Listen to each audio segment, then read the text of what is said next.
In this lecture, we are going to discuss another important compound of nitrogen that belongs to the nitrogen family, that is nitric acid. पिछले lecture में हमने discuss किया nitrogen का बहुत ही important compound that is ammonia. उसी तरीके से हम यहाँ पर एक्सप्लेन करेंगे क्या nitric acid that is also an compound of nitrogen, या आप इसको ऐसे भी कह सकते हो oxy acid of nitrogen. That mean जिसमें ऑक्सीजन भी है और एसिडिक भी है. जैसे हम जानते ही हैं कि नाइट्रिक एसिड जो होता है ना इज एन एसिडिक कंपाउंड, तो ये एसिडिक भी है. इसका स्ट्रक्चर अगर हम देखें, इसका स्ट्रक्चर ऐसे होता है और ये देखिए इनके पैरामीटर्स यहाँ पर ऑक्सीजन और hydrogen it is 96 picometre, nitrogen to oxygen 141 picometre, 121 picometre this nitrogen to oxygen. ये जो नाइट्रोजन ऑक्सीजन ऑक्सीजन ये वाला भी यहाँ पर 121 पिकोमीटर होगा, क्योंकि ये दोनों चीजें आपस में रेजोनेंस में होंगी. और it is planar in gaseous state. जब हम इसका स्ट्रक्चर गैसियस स्टेट में देखते हैं ये प्लेनर, दैट मीन जैसे बोर्ड पे दिख रहा है वैसे ही है, planar in gaseous state. Now regarding इस एसिडिटी, ये याद रखिएगा नाइट्रिक एसिड का स्ट्रक्चर आपको बहुत जगह पे काम आएगा. ये जो इसका ये OH है यहाँ पर, ये वाला हाइड्रोजन जो है ये रिलीज करता है due to which it acts as an acidic hydrogen. ये वाला एसिडिक हाइड्रोजन है जो यहाँ पर ऑक्सीजन के साथ अटैच है. So this is all about the structure of nitric acid. Planar होता है गैसियस फेज में. नाउ सिंथेसिस, सबसे इंपॉर्टेंट चीज सिंथेसिस. इसकी सिंथेसिस की बात करें, one of the important method, industrial method जिससे हम इसको बनाते हैं, that is known as Ostwald's method. Ostwald's method हमारे पास है जिससे हम इसको सिंथेसाइज करते हैं. कहां पर? लेबोरेटरी या ना इंडस्ट्री. इंडस्ट्री मतलब हो गया लार्ज स्केल पे. जब आपको लार्ज स्केल पे बनाना है then you use industrial Ostwald's method, that is an industrial method जिससे हम बनाते हैं किसको? नाइट्रिक एसिड को. Nitric acid is HNO3. चलिए देखिए ऑसवाल्ड्स प्रोसेस में आपको क्या करना है. फर्स्ट स्टेप इसका, आप अमोनिया लेते हो NH3, इसकी ऑक्सीडेशन करवाते हो O2. In presence of catalyst it gives NO plus water. Ammonia लिया, ऑक्सीजन लिया, इन प्रेजेंस ऑफ कैटलिस्ट. कैटलिस्ट है हमारे पास रोडियम आप ले सकते हो, ट्रांजिशन मेटल है. प्लैटिनम आप ले सकते हो in the form of gas. And you take 500 kelvin temperature, 9 bar pressure. ये चीजें आप ले लो, कंडीशंस ले लो, तो आपका NO बनेगा प्लस वाटर.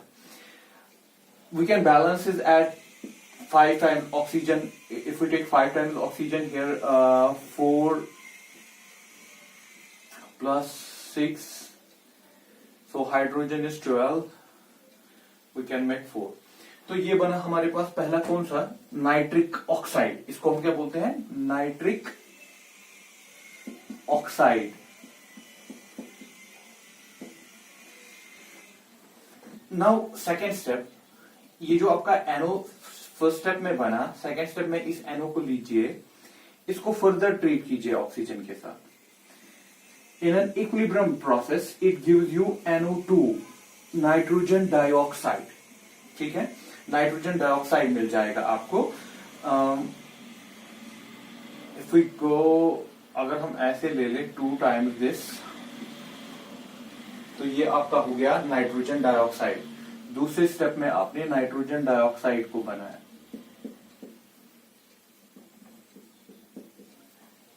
थर्ड स्टेप, आप इस नाइट्रोजन डाइऑक्साइड को लीजिए, इसको पानी में डाल दीजिए. You get your nitric acid. जो आपको चाहिए, जो आपको कंपाउंड चाहिए था वो आपको मिलेगा, दैट इज HNO3 प्लस इसके साथ HNO3 के साथ आपको एक और चीज मिलेगी, that is NO. That is फिर से नाइट्रिक ऑक्साइड मिल गया आपको. ये जो हमारे पास है, if you take this nitrogen here 3, now I think it's balanced सिर्फ ऑक्सीजन को देख लीजिए, ऑक्सीजन हाइड्रोजन बैलेंस हो गया, ऑक्सीजन हमारे पास यहाँ पर है 6 और हम 7, हाँ ये बैलेंस हो गया। तो यहाँ पर जो आपका ये NO मिल गया, इस NO को आप एक काम कीजिए, आप इस NO को स्टेप नंबर 2 में फिर से वापस भेज दीजिए, जिसको हम बोलते हैं रिसाइक्लेशन। क्योंकि ये इसका काम क्या है, इसका काम है ये हमें बीच में मदद करता है नाइट्रिक एसिड को NO2 को बनाने में। तो हम इसको वापस भेजेंगे सेकंड स्टेप में ताकि ये वहां पर फिर से यूज हो जाए NO2 को बनाने में। और इस तरीके से हमारे पास ये जो हमें चाहिए था नाइट्रिक एसिड वो मिल गया। This is an Ostwald process, 3 step process. First, ammonia की oxidation in presence of catalyst, rhodium platinum लीजिए, वो होगा NO को फर्दर ऑक्सीडेशन कीजिए, O2 में डालिए, डाइनाइट्रोजन बनेगा, नाइट्रोजन डाइऑक्साइड बनेगा, नाइट्रोजन डाइऑक्साइड को पानी में लीजिए, that is nitric acid. Very simple. In this way this is an Ostwald's process for the synthesis of nitric acid. अब इसमें कुछ पॉइंट्स हैं जिसके बारे में आपको थोड़ा सा पता होना चाहिए। सेकेंड स्टेप में आप इस थर्ड स्टेप का रिसाइक्लेशन भी याद रखिएगा, क्योंकि NO लास्ट में फिर से बना, तो NO को मैं फिर वापस भेज रहा हूं। इसमें एक इंपॉर्टेंट पॉइंट याद रखिएगा इस सिंथेसिस में, concentration of nitric acid is increased, यहां पर concentration of nitric acid is increased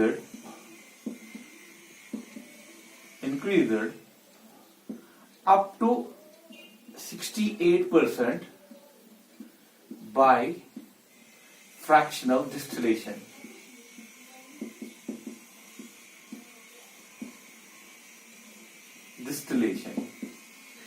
That means ये जो नाइट्रिक एसिड बना, यहाँ पर नाइट्रिक एसिड ही नहीं होगा, वहां पर और भी चीजें हैं, वहां पर वाटर, ये तो जनरली गैसवस होता है, ये जो आपका वाटर है वहां पर कुछ वाटर भी होगा। तो ऑब्वियसली आपके पास जो ये लास्ट में नाइट्रिक एसिड बना, ये खाली नाइट्रिक एसिड नहीं है, वाटर भी वहां पर हो सकता है। आप क्या करते हो, आपको इस जो आपके पास लास्ट में वेसल है, लास्ट के वेसल में आपके पास नाइट्रिक एसिड है, नाइट्रिक एसिड प्लस पानी है उसमें, आप क्या चाहते हो, आप चाहते हो कि इसकी कॉन्सेंट्रेशन बढ़ाई जाए ताकि हमें ज्यादा से ज्यादा नाइट्रिक एसिड मिले। वहां पर आप इसकी फ्रैक्शनल डिस्टिलेशन करो। फ्रैक्शनल डिस्टिलेशन मतलब आप हीट करो। हीट से क्या होगा, इसका पानी परसेंटेज निकल जाएगा। जब पानी परसेंटेज निकल जाएगा, इसकी कॉन्सेंट्रेशन बढ़ जाएगी। फॉर एग्जाम्पल, अगर आपके पास 2 चीजें हैं किसी बीकर में, आप एक को भगाना चाहते हो, आप उसको बॉईल कर रहे हो उसके टेम्परेचर पे, जो फ्रैक्शनल डिस्टिलेशन का प्रिंसिपल है। आप जब इसको बॉईल कर रहे हो, ये एक वाटर, ये इसका बॉइलिंग पॉइंट ज्यादा है, ये पहले नहीं निकला, पहले वाटर निकला।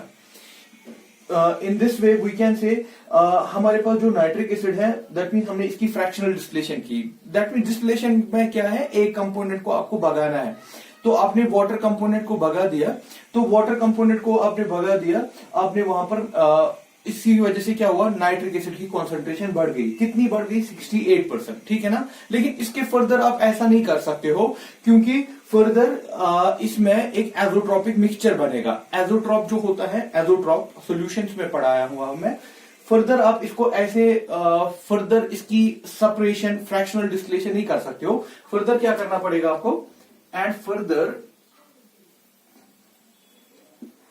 its concentration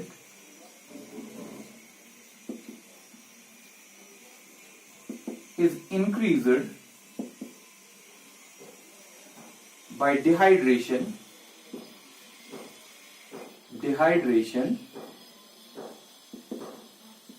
Further its concentration is increased up to 98% by dehydration using concentrated sulfuric acid. तो ये आप कर सकते हो। पहले आपने क्या किया, फ्रैक्शनल डिस्टिलेशन से इसकी कॉन्सेंट्रेशन बढ़ाई, कितना, 68%। फिर जाके 68% के बाद आप फ्रैक्शनल डिस्टिलेशन नहीं कर सकते हो। इसके बाद आपने क्या किया, आपने इसकी कॉन्सेंट्रेशन बढ़ाई, इससे पानी निकाला। पानी कैसे निकाला, by using concentrated sulphuric acid.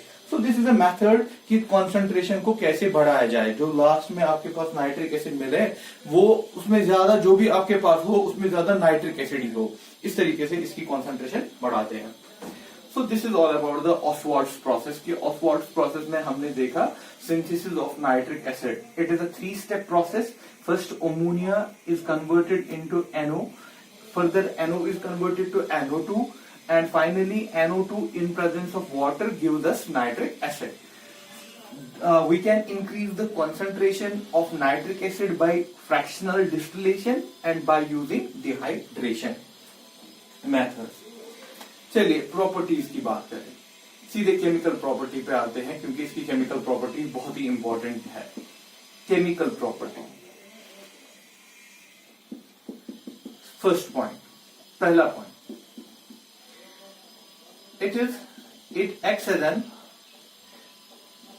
it acts as strong acid in aqueous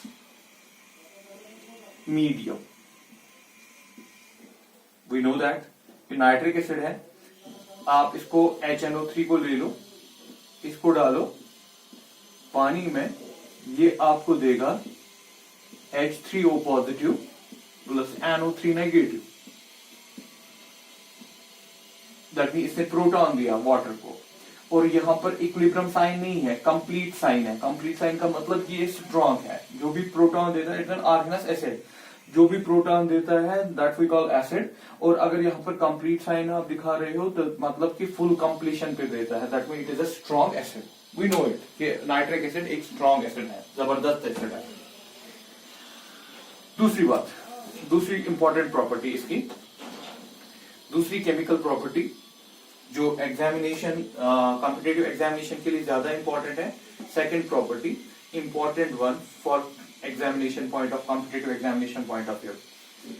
देखिए इसमें मैं 2 पॉइंट्स डाल रहा हूं. Point number first, nitric acid acts as, acid तो पता ही है, स्ट्रॉन्ग ऑक्सीडाइजिंग एजेंट.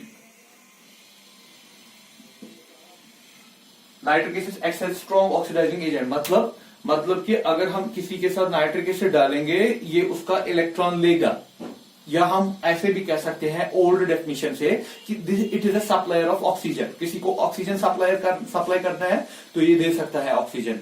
या दूसरे लफ्ज में कह सकते हैं मॉडर्न डेफिनेशन, इलेक्ट्रॉनिक डेफिनेशन से, कि ये इलेक्ट्रॉन लेता है. That is strong oxidizing agent, जो इलेक्ट्रॉन को एक्सेप्ट करे. It reacts with various metals. Obviously metals होते हैं इलेक्ट्रॉन देने वाली चीज. जब आप इलेक्ट्रॉन लेने वाली चीज साथ रखोगे तो ऑब्वियसली रिएक्शन तो होगी. It react with various metals, but the product, जब ये मेटल्स के साथ रिएक्ट करेगा, the product depends on the nature of metal,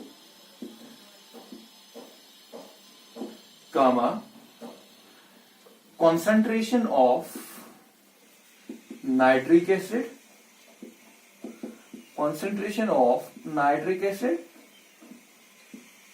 and temperature. आपने कहा कि nitric acid strong oxidizing agent है, ठीक, ये इलेक्ट्रॉन लेता है. जब मेटल को इसके साथ डाला जाएगा ऑब्वियसली मेटल देगा इसको electron.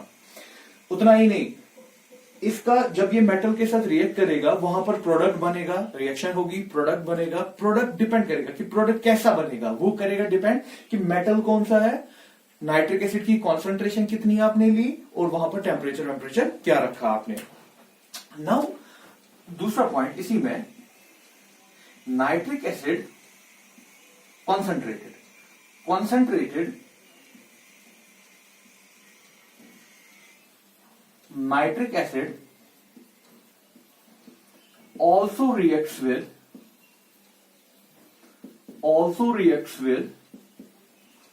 concentrated nitric acid also reacts with non metals के साथ भी रिएक्ट करेगा. और उनके कंपाउंड्स के साथ भी, एंड देयर कंपाउंड्स। तो ये हमारे पास 2 पॉइंट्स हैं, इन्हीं को मैं अब एग्जाम्पल से जस्टिफाई करूंगा। लेकिन ये जो पॉइंट है ना, it reacts with various metals but the product, ये जो प्रोडक्ट है ना, ये आपको पूछेगा एग्जाम में कि इस अगर ये मेटल है तो इसके साथ क्या बन सकता है। अगर आपने डाइल्यूट लिया है नाइट्रिक एसिड, कॉन्सेंट्रेटेड लिया है नाइट्रिक एसिड, तो क्या बनेगा प्रोडक्ट, वो चीजें आपको पूछा जाता है एग्जाम्स में। ठीक है, तो इसके लिए मैं आपको एक स्कीम बना के दूंगा कि आप इसको कैसे मेमोराइज कर पाएंगे कि किस टाइम पे नाइट्रिक एसिड अगर किसी मेटल के साथ मिला वहां पर क्या बन सकता है, क्या प्रोडक्ट बनने के चांसेस हैं। ठीक है, आप इसको पहले नोट करिए।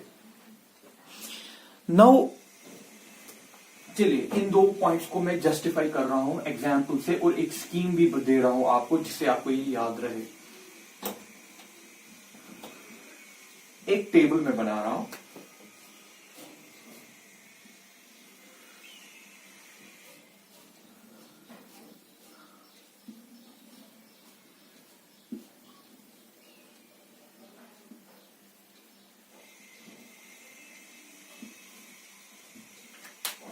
यहां पर मैं डाल रहा हूं टाइप ऑफ मेटल,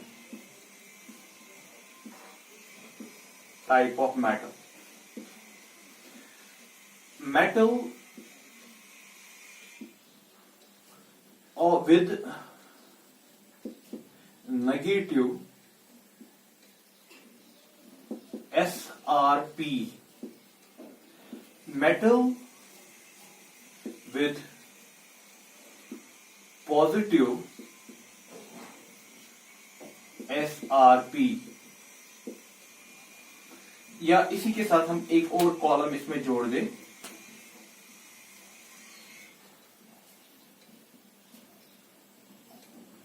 हम नॉन मेटल भी इसी में करेंगे। तो यहां पर मेटल नहीं लिखेंगे खाली, यहां पर लिखेंगे टाइप ऑफ मटेरियल।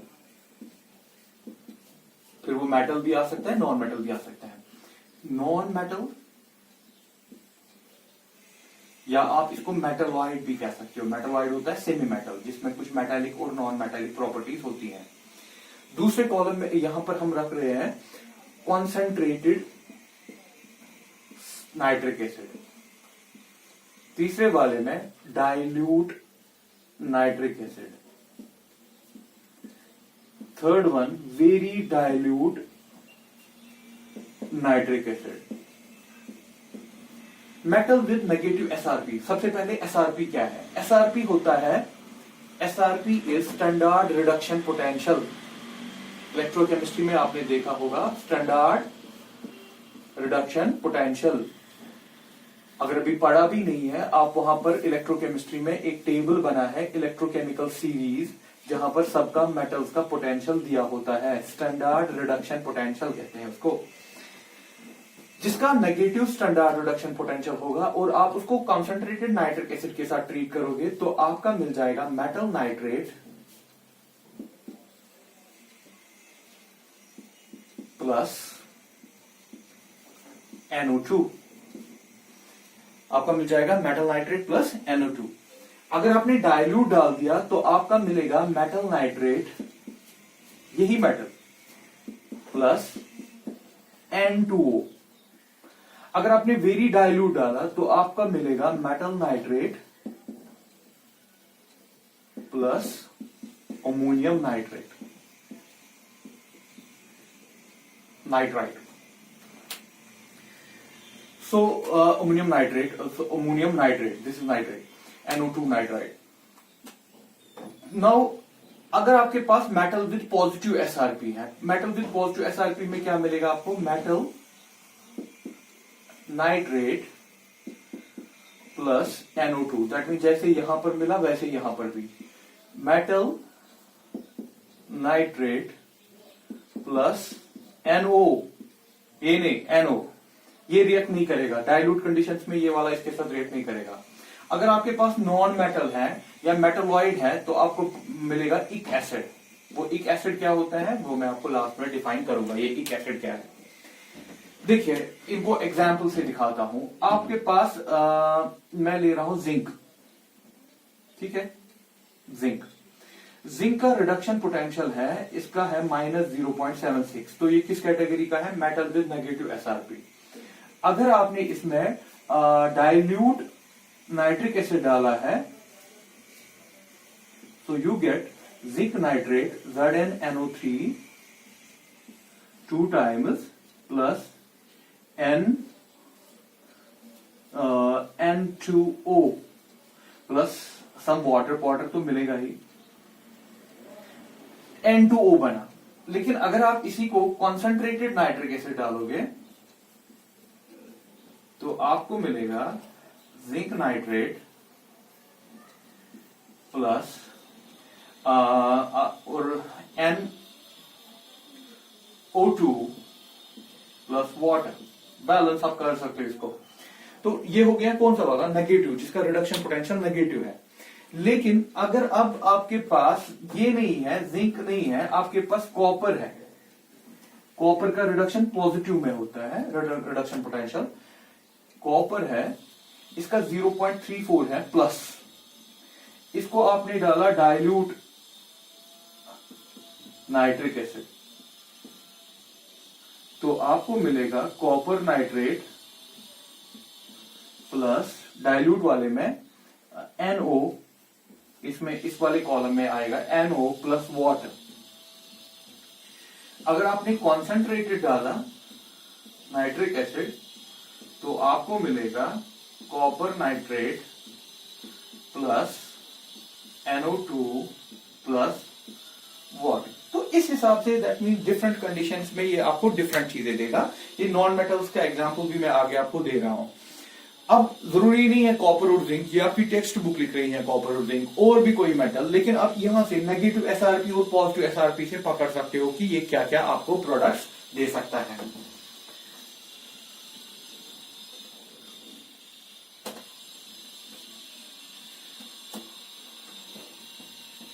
देखिए मैं इसको जनरलाइज यहां पर कर रहा हूं। इन जनरल आपके पास कॉन्सेंट्रेटेड नाइट्रिक एसिड है, कॉन्सेंट्रेटेड, ये आपको देगा NO2, क्योंकि कॉन्सेंट्रेटेड में हमने देखा NO2 मिलता है। आप इसमें डाल रहे हो जिंक, जैसे मैंने अभी दिखाया, आप इसमें डाल सकते हो कॉपर, आप इसमें डाल सकते हो कार्बन, कार्बन में कौन सा वाला, चारकोल वाला, आप इसमें डाल सकते हो कार्बन डायमंड वाला, आप इसमें डाल सकते हो हमारे पास नॉन मेटल्स डाल दीजिए, बोरान डाल दीजिए, आप फॉस्फोरस डाल दीजिए, सल्फर डाल दीजिए। चलिए सल्फर का कंपाउंड डाल दिए, sulphur is a non metal लेकिन इसका कंपाउंड H2S में डाल रहा हूं। कार्बन डाल दीजिए, कार्बन का कौन सा, you can take carbon charcoal डाल सकते हो इसमें, ठीक है। ये सारी चीजें इसमें मैंने मेटल्स की कैटेगरी रखी, आपकी नॉन मेटल्स की भी कैटेगरी रखी। आप इनको ट्रीट करवा सकते हो इसके साथ, कॉन्सेंट्रेटेड नाइट्रिक एसिड के साथ। नाउ जिंक का कन्वर्ट हो जाएगा zinc nitrate plus NO2, copper copper nitrate plus water भी है, NO2, charcoal carbon dioxide, oxidation कर रहा है ना, कार्बन को कन्वर्ट किया carbon dioxide, it is a oxidizing agent. Diamond डालोगे नो रिएक्शन, डायमंड पता ही है इसका स्ट्रक्चर, इसकी वजह से इसकी रिएक्टिविटी बहुत कम है। Boron H3BO3 boric acid, phosphorus H3PO4 phosphoric acid, sulphur H2SO4 sulphuric acid. देखिए ये सल्फर का कंपाउंड H2S सल्फर का कंपाउंड है, it gets converted to sulphur. यहां पर H2S में सल्फर की ऑक्सीडेशन स्टेट, H2S में सल्फर की ऑक्सीडेशन स्टेट -2 होती है, लेकिन इसको कन्वर्ट किया सल्फर में, दैट मीन 0, दैट मीन इसका इलेक्ट्रॉन ले लिया, so it is oxidizing agent. Charcoal C6COOH 6 times, ये भी इसकी ऑक्सीडेशन ही कर रहा है, this is maleic acid, maleic acid, इक एसिड्स हैं सारे। तो ये आप देखिए ये इक एसिड में इसको इसने कन्वर्ट कर दिया। ये होते हैं इसे इक acid, boric acid, phosphoric acid, sulphuric acid या मैलेटिक एसिड, इसको छोड़ दीजिए सल्फर को, यहाँ पर मैलेटिक एसिड कन्वर्ट करता है नॉन मेटल्स को, कहां पर, उनके एसिड्स में, इक एसिड्स में, जो मैंने टेबल में नोट करवाया। हाँ, क्या अब कोई चीज है मेटल में, पर्टिकुलरली कोई चीज मेटल में, क्योंकि मेटल्स के साथ तो रिएक्ट बहुत अच्छे से ये करता है, लेकिन हमारे पास कुछ मेटल्स हैं जो इसके साथ रिएक्ट नहीं करते।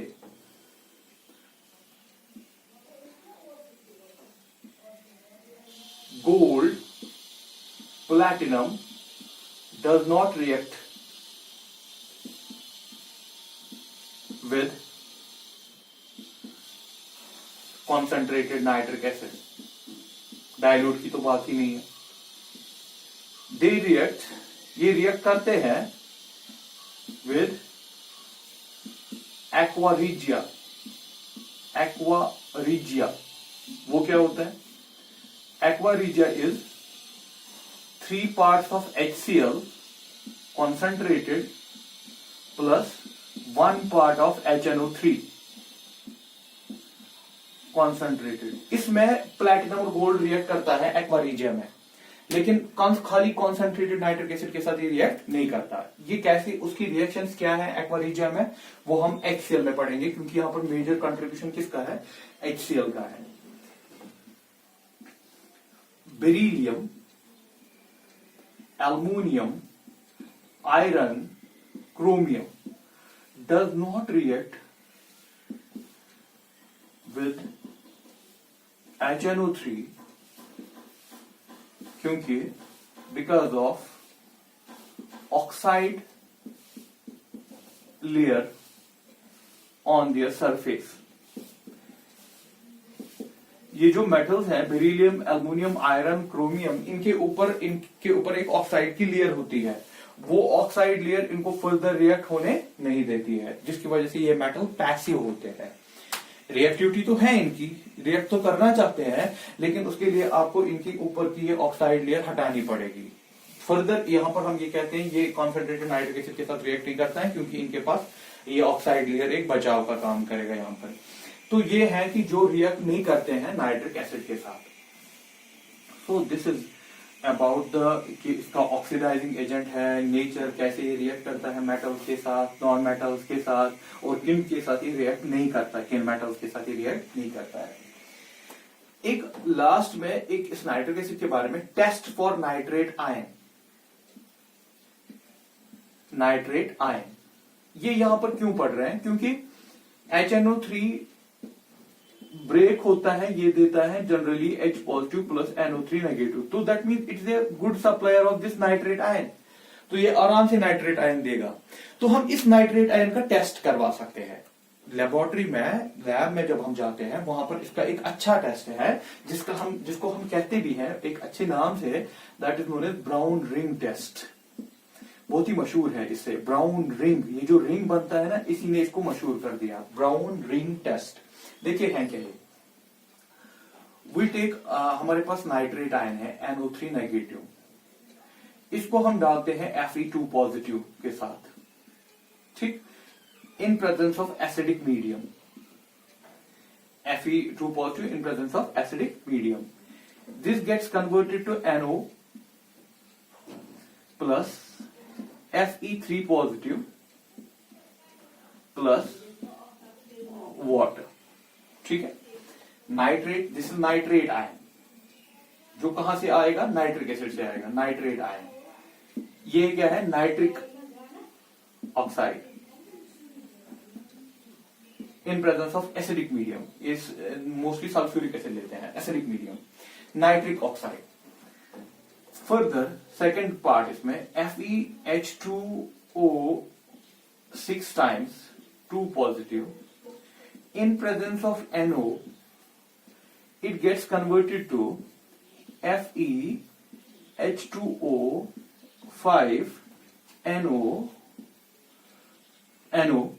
and here water बाहर एक निकला, ये एक कोऑर्डिनेशन कॉम्प्लेक्स बना। ये जो कोऑर्डिनेशन कॉम्प्लेक्स है, यहां पर कुछ चीजें नोट करने के लायक है। आयरन यहां +1 में है और नाइट्रोजन NO जो है ना, इट्स ऑल्सो इन +1। जनरली ये मैं आपको कोऑर्डिनेशन केमिस्ट्री में बता चुका हूं, जो this is the metal, these are the ligands.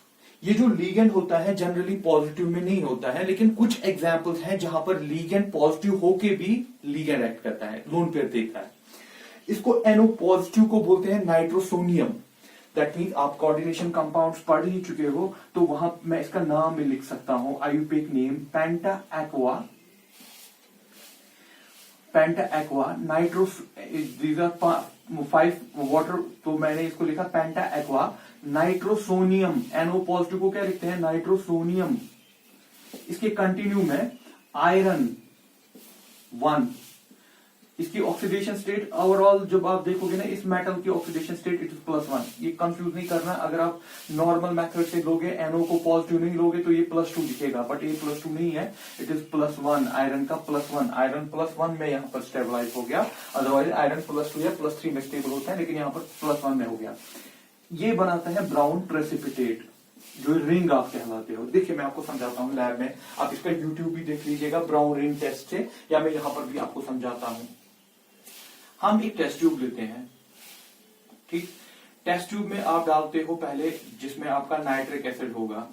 ये आपके पास सोल्यूशन है, लीजिए इसमें आपके पास नाइट्रिक या NO3 नेगेटिव है, ऐसे मैं कहता हूं नाइट्रेट आयन है। इसके ऊपर आप डालते हो फ्रेशली प्रिपेयर्ड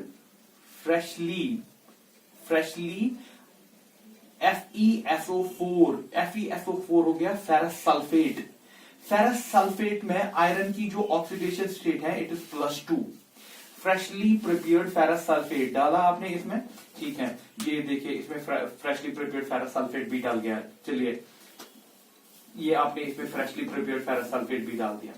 उसके बाद आप क्या करते हो गई रिएक्शन NO3 फेरस सल्फेट, और डालते हो यहां से साइड से कॉन्सेंट्रेटेड सल्फ्यूरिक एसिड, ठीक है बेटा। नाइट्रेट इसमें था, आपने इसमें फेरस सल्फेट डाला, दैट इज Fe2 पॉजिटिव। आप फेरस सल्फेट की जगह Fe2 पॉजिटिव लिखिए, वो भी चलेगा। और डाला सल्फ्यूरिक एसिड, ठीक।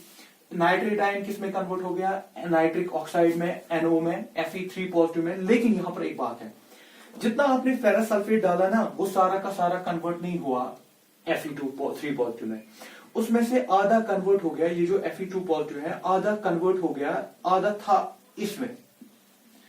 दैट मीन्स ये जो आधा Fe2 पॉजिटिव था, ये जो आपने Fe2 पॉजिटिव लिया है, आधा कन्वर्ट हो गया Fe3 पॉजिटिव में, लेकिन आधा ये ऐसे ही रहा इन दिस फॉर्म। क्योंकि जब आप पानी में डालोगे ना, पानी लीगेंड एक्ट करता है, तो पानी में ये रहेगा in this form FeH2O6 F2 positive. That mean जो आप फेरस सल्फेट डाल रहे हो, आधा है आपके पास Fe2 पॉजिटिव में, आधा है आपके पास इस फॉर्म में।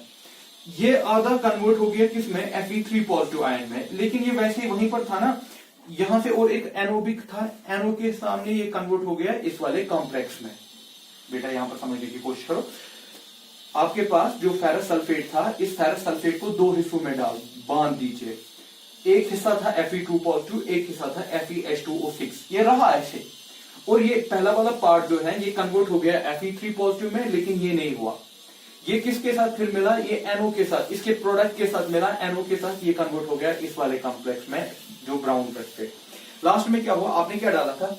Nitrate ion, ferrous sulphate, concentrated nitric acid. आप देखोगे बीच में इसमें एक ब्राउन कलर का ऐसे रिंग बनता है, विजिबल रिंग, जो आपको बाहर से सीधे दिखता है। तो आप कहते हो इसको, ये बन गया आपका कॉम्प्लेक्स, ये वाला कॉम्प्लेक्स, और इस रिंग का, इस टेस्ट का नाम पड़ा ब्राउन रिंग टेस्ट, इसी के ऊपर, क्योंकि यहां पर बीच में एक रिंग बना, वो रिंग किसका है? इसका, ठीक है। So this is known as ring test. Ring test भी इसको बोलते हैं, ब्राउन रिंग टेस्ट भी बोलते हैं। किसके लिए है? नाइट्रेट के लिए है, ऑब्जेक्टिव नाइट्रेट के लिए ब्राउन रिंग टेस्ट करते हैं। उसमें बनता क्या है? उसमें ये वाला बनता है, ये कॉम्प्लेक्स। उसमें आयरन की ऑक्सीडेशन स्टेट कितनी है? +1 है। उसमें NO क्या है? लीगेंड है। कौन सा लीगेंड है? नाइट्रोसोनियम आयन लीगेंड है, जिसमें NO पॉजिटिव में है। This is all about the nitrate test. Application, अगर आपको नाइट्रिक एसिड की कोई एप्लीकेशन पूछे, फर्स्ट आप इससे बहुत सारे कंपाउंड बना सकते हो, जैसे कैल्शियम नाइट्रेट, नाइट्रिक एसिड को यूज करके आप बना सकते हो अमोनियम नाइट्रेट। ये सारे के सारे यूज होते हैं फर्टिलाइजर्स में, so they can be used as the fertilisers. आप नाइट्रिक एसिड को लेके बना सकते हो ट्राइनाइट्रोटोलुइन, जिसको बेटा बोलते हैं TNT। आप बना सकते हो trinitro glycerine, these are explosives, these are explosives, ये यूज होते हैं एज एन एक्सप्लोजिव। आप ऐसे ही ले सकते हो, you can take this cleaning, glassware को क्लीन करना है, क्लीनिंग ऑफ स्टील, ये इसकी कुछ एप्लीकेशंस हैं जहां पर इसको आप यूज कर सकते हो। This is all about the nitric acid.